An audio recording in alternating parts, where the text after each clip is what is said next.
Hello students, welcome back. आइए moving with the third part of your truly beautiful mind. तो आप लोग आइए थर्ड पार्ट को हम लोग कंटिन्यू करते हैं। हमने पिछले पार्ट में सेकंड पार्ट में कहां छोड़ा था? इट वाज कि उनका जो साइंटिफिक खोज था किस बात को लेकर, सन्स ग्रेविटेशनल फील्ड में जब कोई स्टार्स की लाइट आती है तो डिफ्लेक्ट हो जाती है। ये बात उनका एक साइंटिफिक रेवोल्यूशन था जो उन्होंने 1915 में किया और 1919 में 1919 में जो सोलर एक्लिप्स हुआ तो उसमें ये बात प्रूफ हो गई। आगे यहां से हम लोग बढ़ाते हैं।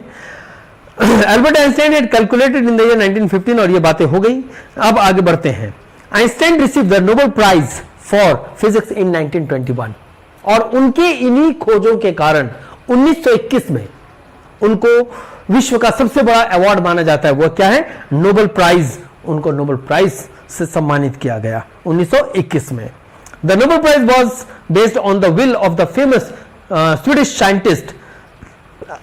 आपको पता होना चाहिए बच्चों, स्टूडेंट्स की नोबेल प्राइज किसके याद में दी जाती है? एक स्वीडन के साइंटिस्ट हुआ करते थे जिनका नाम था एल्फ्रेड नोबेल और उन्हीं के सम्मान में 1895 में 1895 में नोबेल पुरस्कार देने की कवायद शुरू की गई और वो पहली कवायद जो पहली नोबेल प्राइज मिली वो था 1901 में।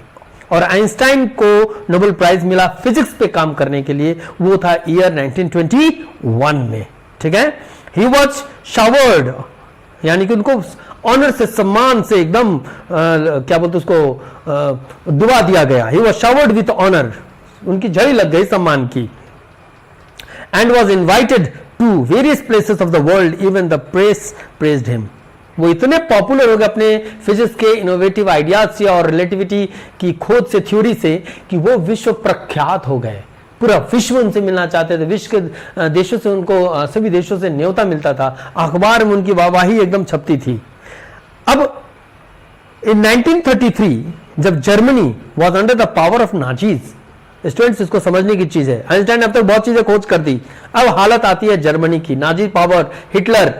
तो it was in 1933 when Germany was under the control of Nazis. और नाजी किसकी पार्टी थी? एडोल्फ हिटलर की।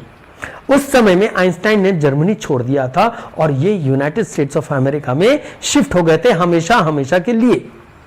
तो आप लोगों को कोई कंफ्यूजन नहीं होना चाहिए कि एल्बर्ट आइंस्टाइन का जिंदगी काफी वक्त तक कहां बीता? जर्मनी में। वो जर्मनी की ही थे, लेकिन हिटलर के शासन के दौरान इनको लगा ही was a very crack minded man, Hitler, और ये यहां से शिफ्ट करके चले गए America. After 5 years the German discover the process of nuclear fission. एक होता है फ्यूजन, एक होता है फिजन। फ्यूजन का मतलब होता है मिल जाना, फिजन का मतलब होता है छितरा जाना, यानी छीट जाना। तो आप इसको समझिएगा, these are all scientific terms, आपको साइंस में पढ़ने को मिलेगा। तो 5 वर्ष बाद जर्मनी ने, मतलब किसके 5 वर्ष बाद? आइंस्टाइन के शिफ्ट हो जाने के बाद जर्मनी ने न्यूक्लियर फिजन के प्रोसेस की खोज निकाली और उन्होंने एक बॉम्ब तैयार किया जिसका नाम था एटम बॉम्ब, एटॉमिक बॉम्ब की खोज कर डाली। This process was prepared in Berlin. और इसकी प्रोसेस कहां तैयार की गई? बर्लिन में। Due to this all the physicist in America were upset and they feared misuse of the technology. चूंकि नाजी पार्टी, हिटलर, इन्होंने खोज कर ली थी, अब बर्लिन में इसकी तैयारी हो गई और पूरे एकदम इसकी कवायद शुरू हो गई खोज का, और ये सक्सेसफुल रहा। अब अमेरिका के मन में, वहां के फिजिसिस्ट के मन में डर पैदा हो गई कि ऐसी एटम बॉम्ब की खोज कर ली गई जिसके नाजी पार्टी के लोग गलत इस्तेमाल भी कर सकते हैं। Many of them fled from fascism just as Einstein had, and now they were afraid of the Nazis could build the and use the atom bomb. बहुत सारे लोग आइंस्टाइन की तरह छोड़ के चले गए जर्मनी, क्योंकि नाजी पार्टी के हाथ में एक ऐसी शक्ति आ चुकी थी, एटम बॉम्ब, जिसका इस्तेमाल वो कभी भी किसी भी रूप में खतरनाक तौर पर कर सकते थे। There were many scientists who escaped America. ठीक है, all the scientists were afraid कि कहीं ऐसा ना हो जाए कि नाजी पार्टी इसका गलत यूज करे।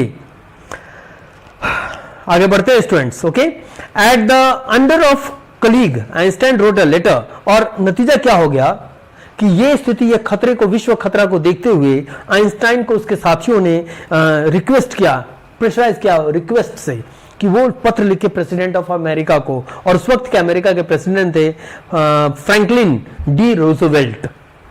ठीक है, और 2 अगस्त 1939 को उनको पत्र लिखा गया, किसके द्वारा? आइंस्टाइन के द्वारा। He warned him that the atomic bomb which was developed by Germany was very powerful. और उन्होंने अपने पत्र में अमेरिका के राष्ट्रपति रूजवेल्ट को, क्या नाम था पूरा उनका, फ्रैंकलिन डी रूजवेल्ट, 2 अगस्त 1939, ठीक है, में पत्र लिखा कि जो जर्मनी के हाथ में जो पावर आ गया है, एटम बॉम्ब की पावर, ये बहुत ही खतरनाक है और ये विश्व शांति के लिए ठीक नहीं है।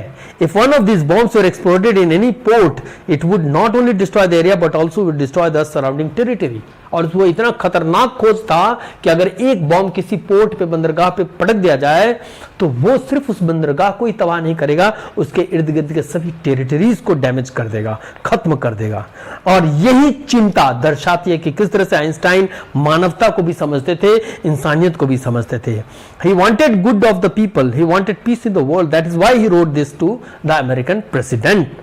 क्योंकि विश्व शांति, लोगों की चिंता थी, इसलिए उन्होंने ये खतरे की घंटी को समझते हुए अमेरिका के राष्ट्रपति को पत्र लिखा, ठीक है।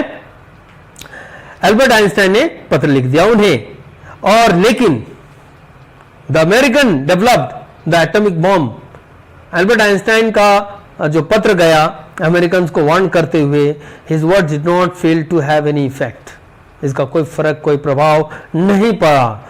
और Albert Einstein letter had no impact on Franklin D Roosevelt. America ने भी बॉम्ब का खोज कर निकाला, और कौन सा बॉम्ब, एटम बॉम्ब का, और उन्होंने इसको ड्रॉप भी कर दिया जापान के 2 शहरों में, एक हिरोशिमा और दूसरा नागासाकी। यानी जर्मनी के साथ साथ अमेरिका ने भी इस बॉम्ब को खोज निकाला, लेकिन इससे पहले जर्मनी करता, अमेरिका ने इसको पहले ही 2 जगहों पर जापान के, वहां पर इन्होंने बॉम्ब पटक दिया। यह है 1945 की बात, और भारत आजाद हुआ 1947 में। American developed atomic bomb and they destroyed 2 Japanese city, that is Hiroshima and Nagasaki. Einstein was deeply shaken by the extent of the destruction, और ये तबाही से आइंस्टाइन बुरी तरह से हिल गए थे, वो डिस्टर्ब हो गए थे, ठीक है। He wrote an official letter to the United Nations organizations, और उन्होंने फिर एक ऑफिशियल लेटर UNO, जानते हो ना, यूनाइटेड नेशन ऑर्गेनाइजेशन, उसको इन्होंने पत्र लिखा। In it he proposed the formation of a world government, उसमें इन्होंने ये प्रस्तावित किया कि एक विश्व गवर्नमेंट बने, विश्व की सरकार बने, लेकिन उनके इस पत्र का भी, इस मशवरा का भी कोई प्रभाव नहीं पड़ा। But over the next decades, आने वाले कई दशकों में यह घटना घटी, इसका कई वर्ष बीते, कई दशक बीते, ठीक है। Einstein involve in the world piece, वो लगातार अब वर्ल्ड पीस को बढ़ावा देने, ठीक है, और विश्व शांति का मैसेंजर एक बन गई है। He was involved in politics and his agenda was to stop the countries involved in collection of arms and developing weapons. ये अब राजनीति में आए और इन्होंने विश्व में ऐसा काम करना शुरू कर दिया कि हर वो बात का विरोध करते थे जो विश्व भर के लोग या देश चाहते थे कि आर्म्स, एम्युनिशंस, वेपन्स, हथियार बने और एकत्रित करने की होड़ लगे। इसका ये हमेशा से विरोध करते रहे। He campaigned for the world peace and democracy, ये हमेशा विश्व की शांति और गणतंत्र की, हमेशा ये डेमोक्रेसी ऑफ अ कंट्री होनी चाहिए, डेमोक्रेटिक नेशंस होने चाहिए, सब इसकी वकालत करते थे। His main agenda was world peace and freedom of people, इनका हमेशा से मकसद रहा कि विश्व शांति और आजादी, फ्रीडम लोगों को मिले। When Einstein died in 1955, 1955 की अवस्था में आइंस्टाइन की 1955 के वर्ष में, जब ये 76 वर्ष के थे, याद रखना 1955 was the year in which Einstein died and that time his age was 76. Einstein 76 वर्ष की अवस्था में 1955 में इनकी देहांत हुई, इनका देहावसान हो गया, ये मृत्यु हो गई इनकी। And the world celebrated him as a visionary, विश्व इनको एक विजनरी लोग के रूप में मानते हैं। What is the meaning of visionary? Visionary का मतलब होता है जो फ्यूचर का आकलन करते हो, जो फ्यूचर को जज करते हो, ऐसे इंटेलेक्चुअल लोग जो भविष्य को भी बखान करते हो, जो कि आइंस्टाइन अपने कामों से प्रूफ किया। और he was a world citizen and a scientific genius too, और इस तरह से आइंस्टाइन ने सिद्ध किया कि ये विश्व के सबसे बड़े जीनियस थे और वो सिर्फ एक किसी राष्ट्र के व्यक्ति नहीं थे, वो विश्व के व्यक्ति थे। और इस तरह से आइंस्टाइन की जीवनी, उनकी बायोग्राफी यहाँ समाप्त होती है। तो students, we completed the chapter. Okay, what you have to do is that कि go through the videos, listen to it and go through the chapter 2. Along with it, what you do is solve the exercise. Okay, thank you all.